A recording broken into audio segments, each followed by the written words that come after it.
Saudamos a cada um dos nossos amigos e irmãos com a paz do Senhor Jesus, e aqui nos encontramos para estudarmos a Palavra de Deus.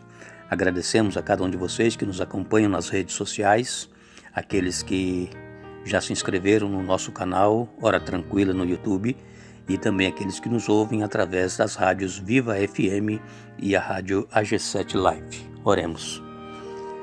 Querido Pai que estás nos céus, nós estamos agradecidos mais uma vez porque Tu tens sido misericordioso para com cada um de nós, Tu tens nos protegido, nos abençoado, nos dado livramento, e neste momento pedimos a unção do Teu Espírito Santo para estudarmos a Tua Palavra, que possamos entendê-la e colocá-la em prática em nossa vida.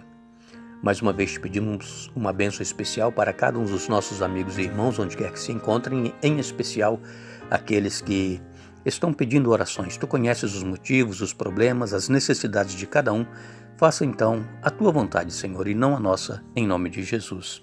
Amém.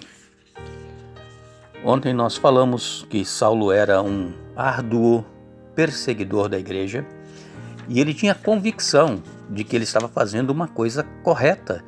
Ele tinha a certeza de que ele estava defendendo a causa de Deus, porque para eles, os líderes judaicos, esta pregação sobre Jesus era uma pregação falsa, porque Jesus, ele não poderia ser o Messias por ele ter morrido numa cruz.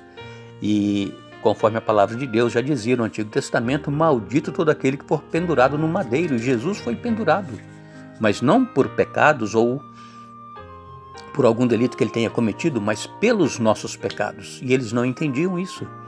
E Saulo então sai com autoridade, com cartas para perseguir os cristãos, e agora ele sai então para Damasco. E em Atos, no capítulo 9, versos 3 a 9, nós encontramos aqui relatado este encontro que Saulo teve com Jesus. Atos 9, 3 a 9 diz assim: Seguindo ele estrada fora, ao aproximar-se de Damasco, subitamente uma luz do céu brilhou ao seu redor.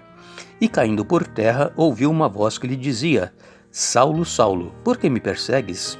Ele perguntou: Quem és tu, Senhor? E a resposta foi: Eu sou Jesus a quem tu persegues. Mas levanta-te e entra na cidade, onde te dirão o que te convém fazer. Os seus companheiros de viagem pararam emudecidos, ouvindo a voz, não vendo contudo ninguém. Então se levantou Saulo da terra e, abrindo os olhos, nada podia ver, e guiando-o pela mão, levaram-no para Damasco.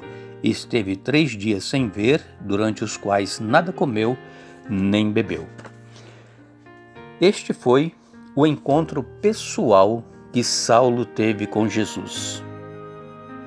Como nós sabemos, Saulo, ele não conheceu Jesus pessoalmente.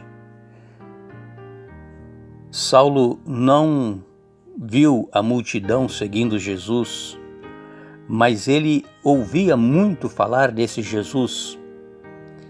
E como ele era membro do Sinédrio, ele procurou defender as tradições judaicas através de perseguição àqueles que aceitavam a Jesus como o Messias, como o Salvador.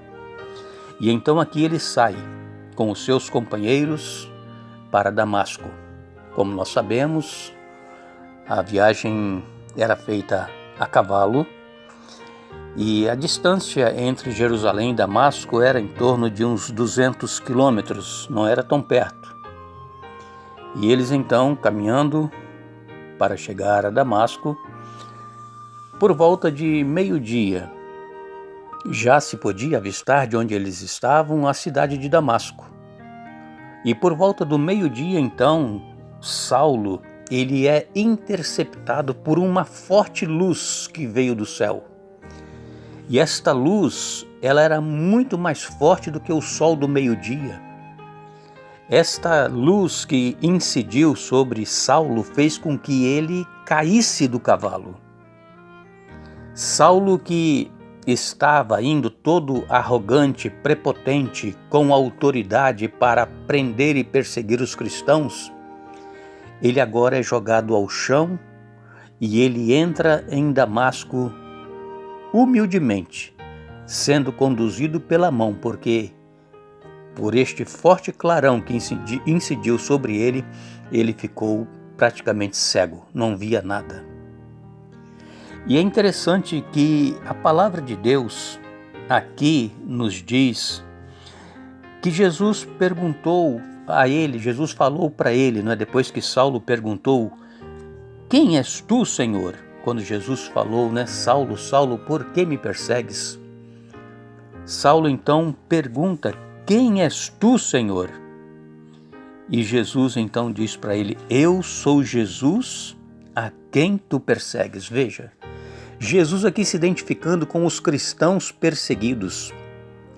Hoje nós temos muitos cristãos em várias partes do mundo que são perseguidos e mortos por causa do Evangelho.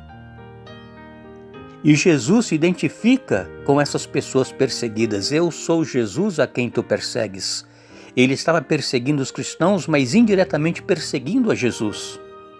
Se você, amigo ouvinte, está se sentindo perseguido por causa da sua fé, por estar seguindo a Jesus, por estar obedecendo a sua palavra, saiba que Jesus indiretamente também está sendo perseguido junto com você.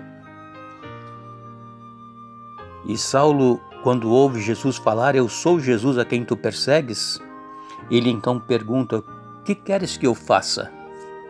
Então Jesus disse para ele: duro é recalcitrar contra os aguilhões. Paulo ele estava resistindo, o Espírito Santo já estava trabalhando na mente dele desde quando ele ouvira falar de Jesus, desde quando ele começou a perseguir os cristãos, desde quando ele participou da morte de Estevão. O Espírito Santo estava trabalhando com Saulo, mas ele resistia.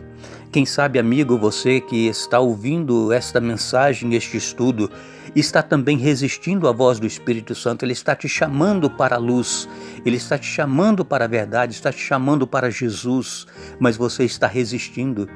E Jesus diz: duro é recalcitrar contra os aguilhões. E Paulo entendeu muito bem o que era recalcitrar contra os aguilhões. Era exatamente o exemplo de uma junta de bois que é colocada aquela canga no pescoço, e então a pessoa que está guiando aquela junta de bois, ele tem um ferrão na mão, uma vara com uma ponta de ferro, e quando o boi não quer andar, ele vai futucando ali o boi para que o boi possa andar. Você já deve ter visto ou ouvido falar sobre isso. E o boi, às vezes, ele resiste, ele não quer andar, e o que acontece? Ele vai se machucando cada vez mais, porque a pessoa vai furando o boi com aquele aguilhão. Assim estava Saulo, recalcitrando, estava lutando contra o Espírito Santo, e ele estava se ferindo, se machucando cada vez mais, até que ele teve essa interceptação por Jesus. E aqui, neste encontro, Saulo viu Jesus no trono celestial. O Jesus que havia sido morto, crucificado, mas que havia ressuscitado, estava ao lado do Pai no santuário, ali no trono celestial. Aí Paulo pôde entender o que Estevão disse, que ele via os céus abertos e o Filho de Deus em pé à destra do trono de Deus. Ali Saulo compreendeu o que Estevão estava dizendo. Amigos, o Espírito Santo também está nos chamando. Ele está insistindo para que nós não continuemos resistindo e lutando contra o plano de Deus para a nossa vida. Venha para Jesus, aceite-o, ande nos seus caminhos enquanto é tempo. Que Deus nos abençoe. Voltaremos amanhã dando sequência a este estudo, mas lembre-se, buscai, pois, em primeiro lugar o reino de Deus e a sua justiça, e as demais coisas vos serão acrescentadas.